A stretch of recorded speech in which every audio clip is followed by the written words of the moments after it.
Dear student, आज के class में हम लोग कवर करेंगे क्लास 12 हिस्ट्री के चैप्टर 1 का पार्ट 2 को कवर करेंगे। इससे पहले हम लोग पार्ट 1 कवर कर लिए हैं। अगर आप लोग नहीं देखे हैं तो चैनल विजिट कीजिए, आइए और पार्ट 1 को आप लोग देखिए। अगर वहां से आप नहीं देख सकते हैं तो इसका लिंक आपको डिस्क्रिप्शन में भी मिल जाएगा और साथ में कमेंट सेक्शन में भी मिल जाएंगे। वहां से जाकर के आप लोग पार्ट 1 को देखिए, तब आपको जो है पूरी तरीके से पार्ट 2 समझ में आएगा।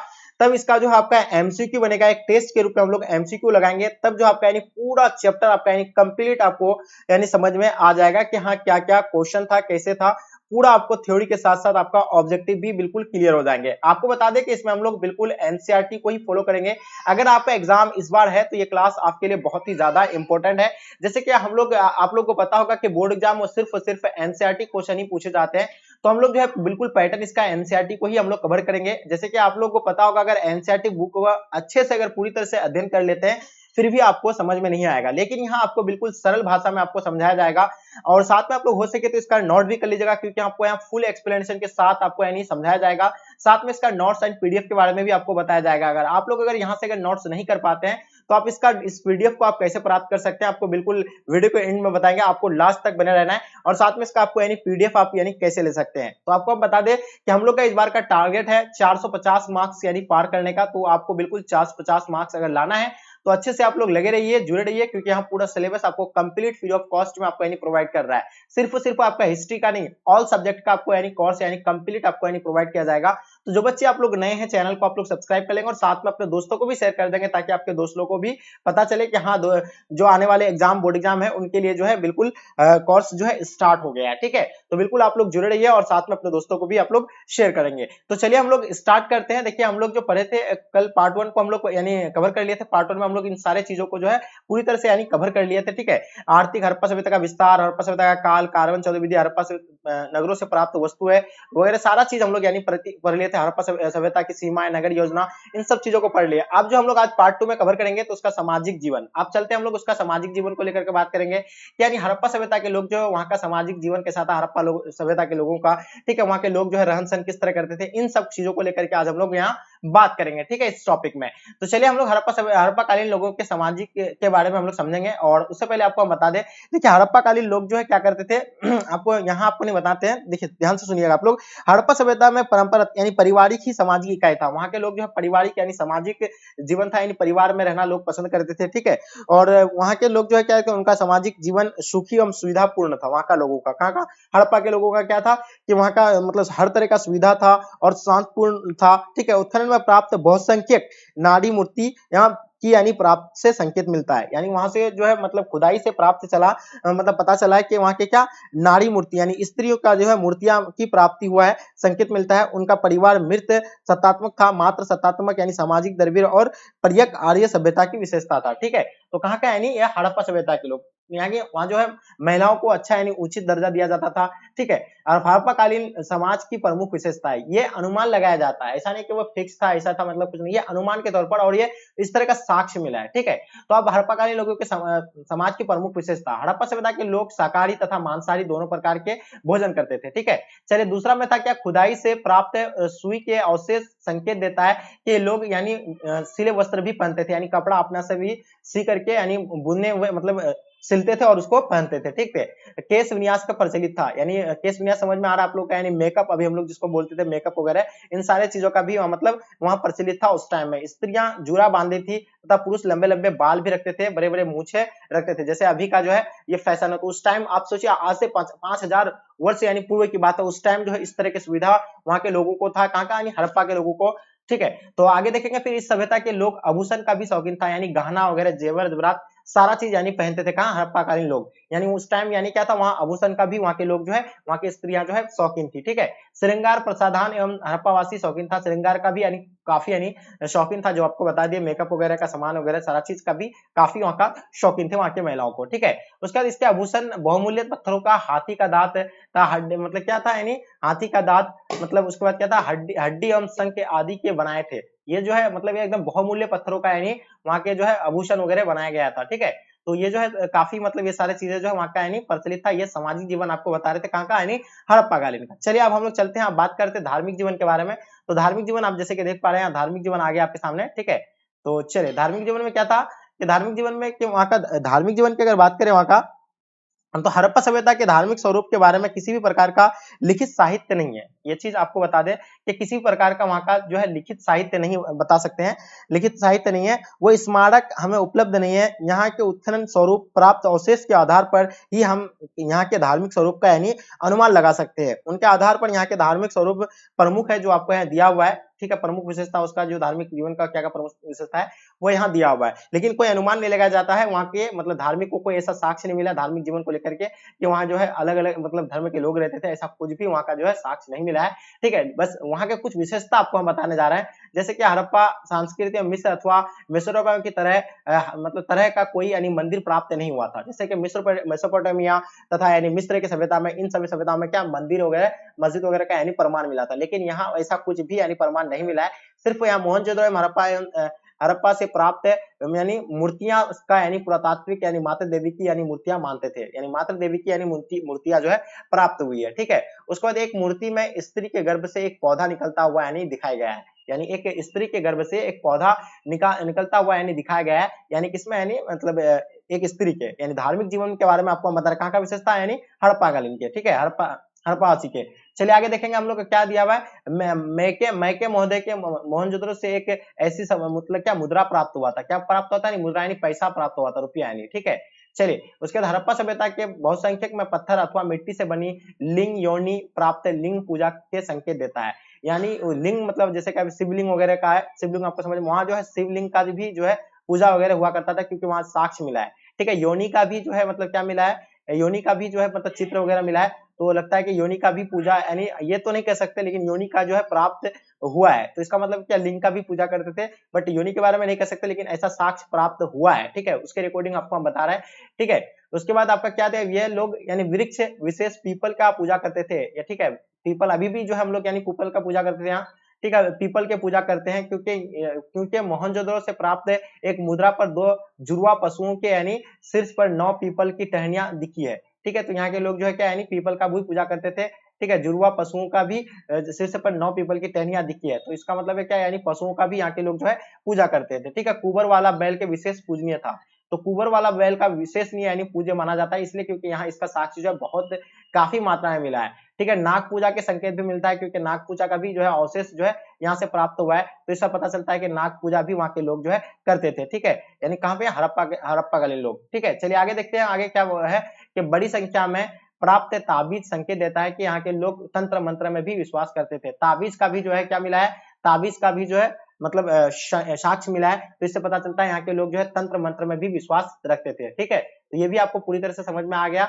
आपको धार्मिक जीवन बता दिया, सामाजिक जीवन बता दिया। अब चलते हैं हम आपको हड़प्पा कालीन का मतलब क्या आर्थिक जीवन, जो काफी इंपॉर्टेंट है, आपको हर चीज याद रखना पड़ेगा तभी जो है आप यानी अच्छा मार्क्स ला सकते हैं। थ्योरी को कंप्लीट करना है तब आपको कुछ समझ में आएगा। देखिए आर्थिक जीवन की अगर बात करें तो आर्थिक जीवन वहां का क्या था, हड़प्पा कालीन के आर्थिक जीवन के बारे में हम बताने जा रहे हैं, ठीक है, ध्यानपूर्वक आप लोग सुनिएगा। हाँ, तो देखिए हड़प्पा सभ्यता से प्राप्त साक्ष्य से वहां की आर्थिक मतलब उन्नत स्वरूप की यानी झलक मिलती है। वहां के जो है मतलब इस तरह का डेवलप होना यानी हड़प्पा सभ्यता से प्राप्त साक्ष्यों से वहां का जो है काफी यानी आर्थिक जीवन जो भी है जो बेहतर रहा है, ठीक है। तो उसको लेकर के हम बात करेंगे, हड़प्पा सभ्यता से प्राप्त साक्ष्यों से वहां की अर्थव्यवस्था की उन्नति स्वरूप की झलक मिलती है, जिसे निम्न बिंदु पर हम समझाने का प्रयास करेंगे। आखिर वहां के लोगों का इतना मतलब आर्थिक जीवन क्यों मतलब आर्थिक जो था स्थिति मजबूत क्यों था, तो वहां आपको बता दें कि वहाँ कृषि का जो है खेती मतलब कृषि करते थे लोग, क्या करते थे, सबसे ज्यादा कृषि पर निर्भर थे। कृषि हड़प्पा सभ्यता के लोग की अर्थव्यवस्था का मूल आधार थी, ठीक है, यानी कृषि जो था हड़प्पावासी का अर्थव्यवस्था का मूल आधार था। खेतों की उर्वरक के कारण यहाँ के अनाज की यानी कमी नहीं थी, यानी जिसमें खेतों की उर्वरकता के आधार यानी उर्वरकता अधिक होने के कारण वहाँ के यानी अनाज में कोई कमी नहीं था, ठीक है। काफी खेती बाड़ी का भी यानी मतलब ये साक्ष्य मिला है कि वहाँ के लोग ज्यादा खेती बाड़ी भी करते थे, ठीक है। तो इससे उन लोग का जो है आर्थिक जीवन और मजबूत था, ठीक है। चलिए आगे देखते हैं हम लोग क्या है, क्या चले पशुओं का पालन, यानी पशु भी पालते थे वहाँ के लोग, क्या पालते थे, पशु भी पालते थे। तो इसका मतलब क्या है कि कृषि के साथ साथ यानी हड़प्पा वासी की मतलब अर्थव्यवस्था का आधार जो है पशुपालन भी था। यहाँ से प्राप्त मुद्राओं पर यानी अंकित बैलों से मतलब विदित होता है कि यहाँ 2 प्रकार के बैल थे, यानी 2 प्रकार के बैल का साक्ष्य मिला है। इससे पता चलता है कि यहाँ के लोग जो है 2 प्रकार के मतलब बैलों का यानी साक्ष्य मिला है, कुबेर वाले सिंह वाले बिना कुबर वाले और छोटे सिंह वाले गाय का भी यहाँ प्रमाण मिला है। बैल, भेड़, कुत्ता, हाथी, सुअर, गधा एवं ऊंट इनके प्रमुख पालतू जानवर थे। इन सबको यानी पालतू जानवर माना जाता है, कहाँ का यानी हड़प्पा सभ्यता, क्योंकि ये साक्ष्य मिला है, साक्ष्य के अनुसार ये हम आपको बता रहे हैं, ठीक है।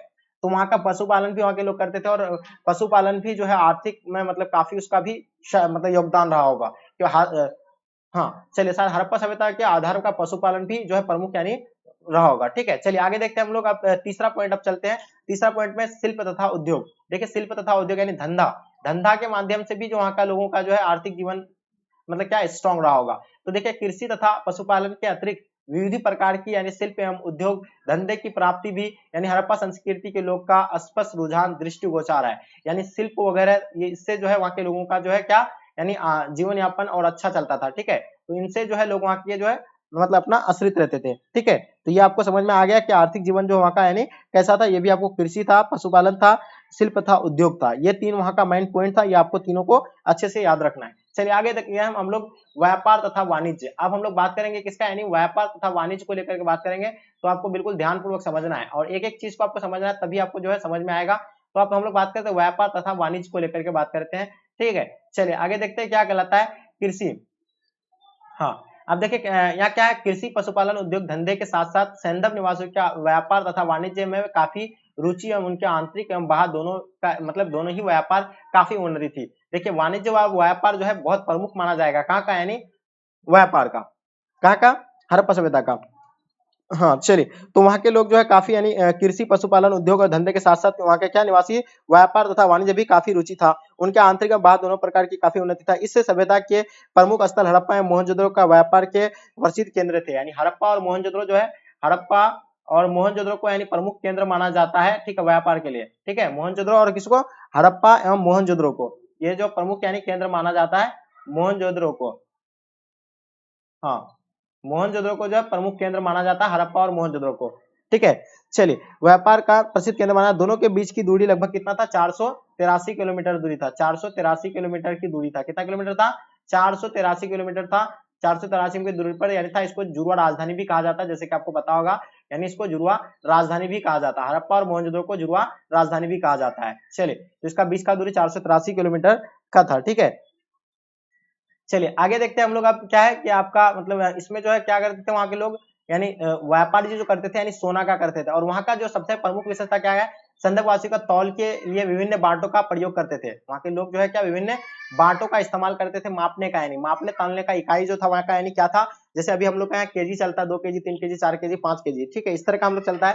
तो उस टाइम में वहाँ क्या था, यानी 1 2 4 8 16 32 एवं 64 का अनुपात होता था। यानी अनुपात में जो है वहां का यानी माप होता था, यानी अनुपात में था। ठीक है, किसमें था, यानी अनुपात में था, अनुपात में होता था। और सर्वाधिक प्रयोग वे 16 का इकाई के बाट का करता था। यानी 16 का बाट का प्रयोग जो है सबसे अधिक किया गया है हड़प्पा के सभ्यता के लोगों का। यानी सबसे अधिक जो है इसका मापन जो है 16 के बाट का यानी प्रयोग किया है। नापने के थे डॉक्टर मै के अनुसार यहाँ के बटखेरे की तौले की मतलब क्या प्रमाणिकता मेसोपोटामिया और ये मतलब क्या इलाम के बटखारों से कहीं अधिक थी।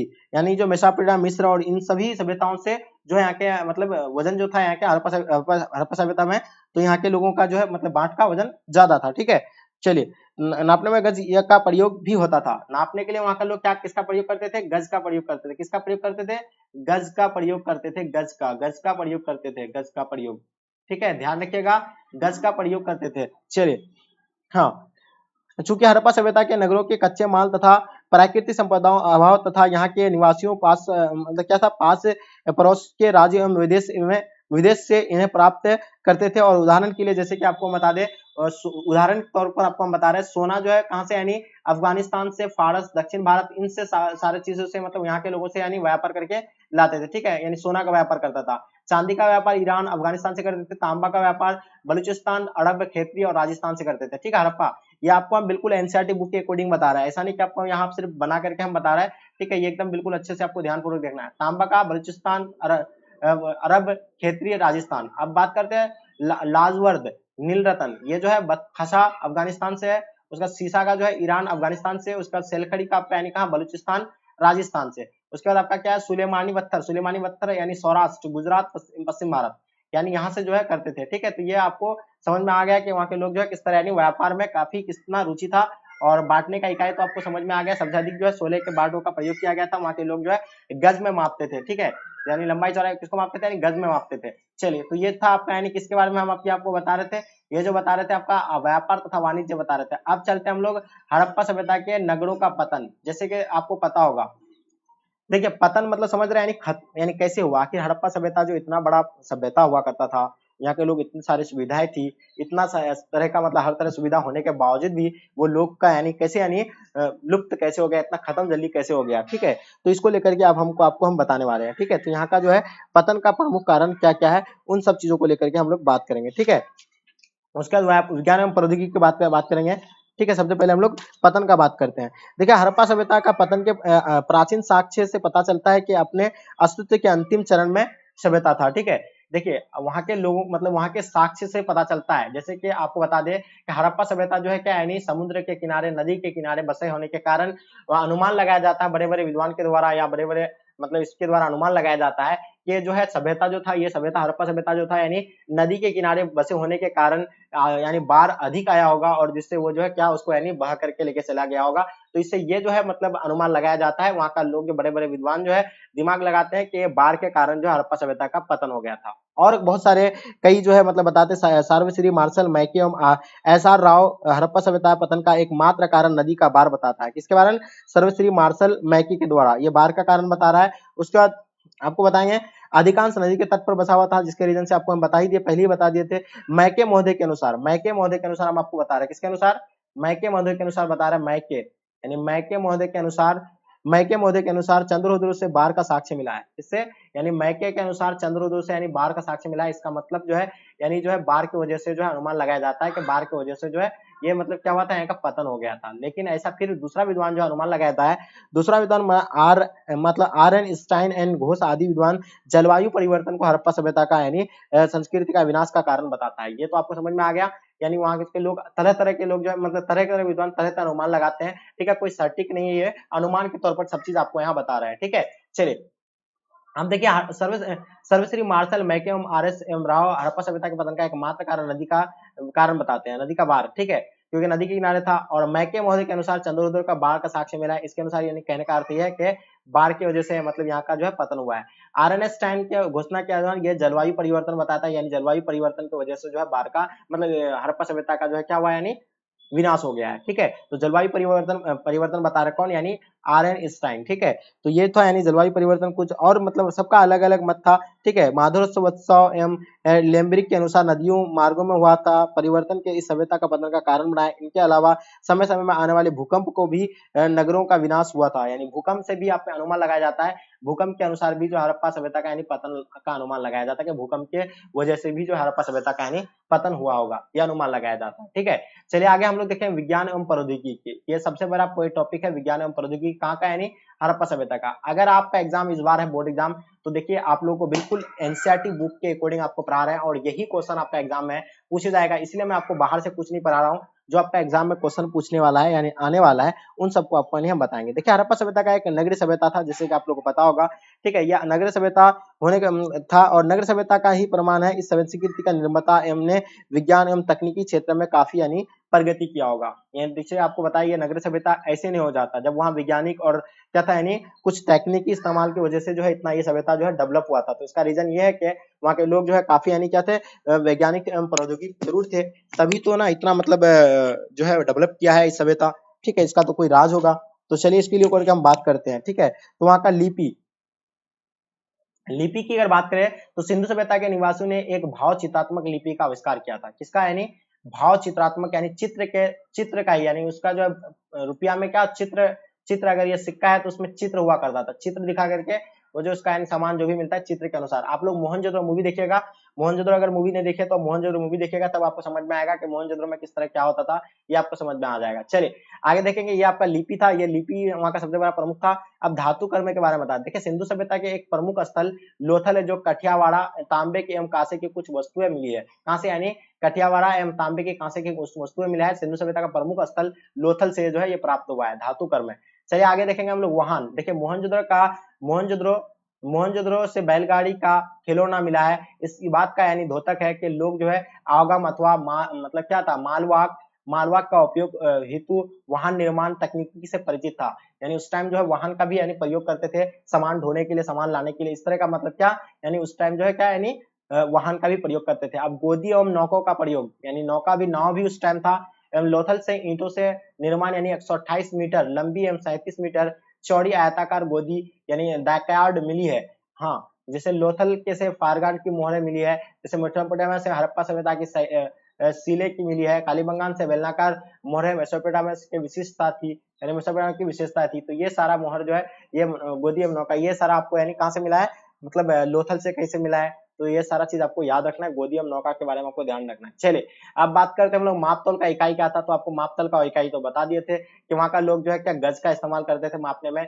और वो जो आपको हड़प्पा सभ्यता के लोग जो है माप की तौल की तकनीकी से परिचित था। वो जो है उन लोग बाट का उपयोग करते थे, 1, 2, 4, 8, 16, 32, 64। उसमें सबसे ज्यादा जो है उपयोग हुआ था यानी 16 अनुपात का, यानी सबसे अधिक जो है मतलब इस्तेमाल किया गया है 16 अनुपात का। ठीक है, ठीक है। तो और वहां के लोग जो है किसमें मापते थे, यानी गज में मापते थे। ये भी आपको याद रखना है। चिकित्सा विज्ञान, देखिए सिंधु सभ्यता के पुरुषों में मोहनजोदड़ो की शिलाजीत का टुकड़ा मिला था। यानी मोहनजोदड़ो चिकित्सा विज्ञान यानी ज्ञान मतलब क्या है कि सिंधु सभ्यता के पुरावैसों से मोहनजोदड़ो के शिलाजीत यानी टुकड़ा का ज्ञान प्राप्त हुआ है। ठीक है, तो इसे मतलब के वहाँ के लोग भी जो उस टाइम में भी यानी चिकित्सक के यानी इलाज वगैरह से आ रहा है यानी चीज हुआ करता था। ठीक है, अब हड़प्पा वासी द्वारा यानी वह सिंचाई के साधन, और हड़प्पा के सभ्यता के लोग जो आप यहाँ सिंचाई कैसे करते थे, खेतों में कैसे सिंचाई करते थे, कैसे यानी उपज करते थे, उन सब चीजों को आपको हम बताएंगे। आपको देखिए यहाँ जो सिंचाई का साधन था, हड़प्पा सभ्यता मतलब हड़प्पा जलवायु जलवायु कुआं एवं नहरों से द्वारा यानी सिंचाई करते थे। ठीक है, ये सबसे अधिक यानी प्रमुख विशेषता है वहाँ का, यानी हड़प्पा सिंचाई का साधन। ठीक है, अब हड़प्पा सभ्यता के कांस्य युग की सभ्यता भी कहा जाता है। हड़प्पा सभ्यता को क्या सभ्यता कहा जाता है, कांस्य युग की सभ्यता कहा जाता है। ये भी आपको ध्यान रखना है। बिल्कुल हम लोग का जो है ये चैप्टर बिल्कुल कंप्लीट हो गया। जैसे पार्ट 1 आपको हम पहले वाले वीडियो में पार्ट 1 दिखाए थे। ठीक है, अभी जो आपको पार्ट 2 यानी कवर करवाया है। ठीक है, इसके बाद जो आपका यानी एमसीक्यू वाला आने वाला है।